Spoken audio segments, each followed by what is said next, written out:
everybody, you're very welcome back to Grow Up Gardening. Today we're talking about tomato plants again.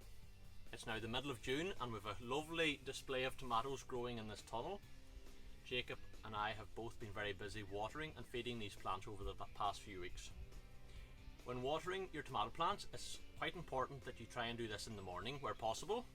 Tomato plants like plenty of water, but they don't like to dry out, and they don't like excess amounts of water, too much water. So if you can water fairly regular and do it in the mornings will ensure that any excess water you might give them will have dried off during the day. Putting them to bed at night with a wet bed, they do not like that because that can lead to problems with disease and other issues down the road. So it's best that you put them to a nice dry bed and water them in the morning. I'm sure you don't like going to a wet bed at night. So if you can keep them fairly well watered each day, and then about once a week when the flowers start to form, we have 50, 60, 70 flowers now in every plant, but it is very important that you add some liquid tomato food. This one's called Tomarite, and add this to the water according to the directions on the back. It's usually measured per capfuls per so many litres in a watering can. So we're going to mix this and we're going to get busy feeding our tomato plants. What are you doing, Jacob?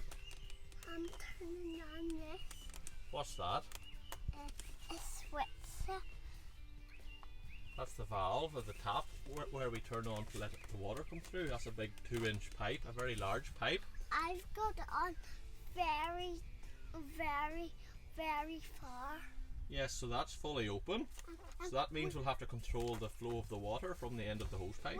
We need we have it on very far. There's a cucumber plant. Yeah. You know what we need to do first? We put a little bit of water in the watering can, and then we put in 2 capfuls because we read the back of the tomato food, and it says to use so much water per capful. So this is like special diluted juice for your tomatoes. So we have a bit of water. We have a drop of water in the bottom of the can. This ensures that the diluted juice doesn't sort of stick to the bottom of the can, and then we turn on our lance. You want to hold the lance, Jacob? We put it on good and heavy and we mix it through, fill the watering can, and we turn it off again. Give it a wee mix with a stir, and then that's that. A few people have asked in previous videos, they have seen this stuff, they have wondered what it is. And this here is actually fleece. Isn't that right, Jacob? What's this used for? For covering tunnels. It's for covering the plants in the tunnels, isn't it? And we don't need this anymore, but this is like a warm blanket, so on a cold night we will use this to protect our tomato plants from any cold weather. So we'll drape this over the plants. We don't use it now because it's the middle of June, but we would have used this back in April and May when there were some cold nights. And this ensures our plants do not get cold and they do not have any problem.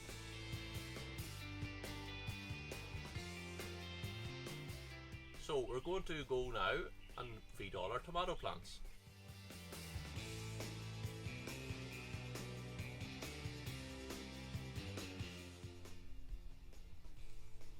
So here we have these cherry tomatoes, and another couple of weeks when you come into this tunnel and these fruit start to ripen, it'll be like picking your own sweets. Cherry tomatoes are very sweet. Some other things in the tunnel are beginning to ripen. We have blueberries and we have strawberries. We're growing fruit in particular like strawberries and blackberries and blueberries, for example. Birds is usually the biggest problem and pest for eating all the ripened fruit. However, something that's great to see is Jacob, and he will go through the tunnel and he will devour anything that's ripe as soon as he can see it. So the likes of the strawberries and the blueberries he is eating nearly as quickly as they come off the plant. But we are getting a few for ourselves, so I encourage you to grow a few bits of fruit or soft fruit if you can, and encourage your children to learn where soft fruit comes from, the likes of strawberries. What have you found? Oh dear, did it fall off? Well, do you know what we'll have to do with that? We'll have to take that up to the house and ripen it. But it's best to leave the green tomatoes on the plant. And if they ripen on the plant, they're much, much sweeter. No, but it'll still be very nice if we ripen it in the house. Yeah, it'll still be very nice. So that fell off by accident. Jacob, what have you found here? A blueberry washes Are you going to show everybody how to pick blueberries? Where do blueberries grow from? From shrubs and the plants. Blueberries grow from plants?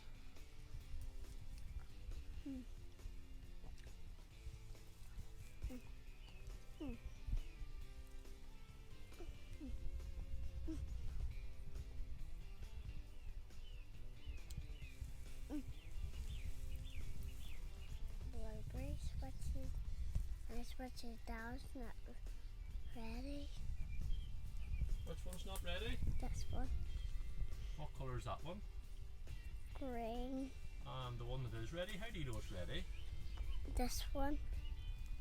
And how do you know that's ready?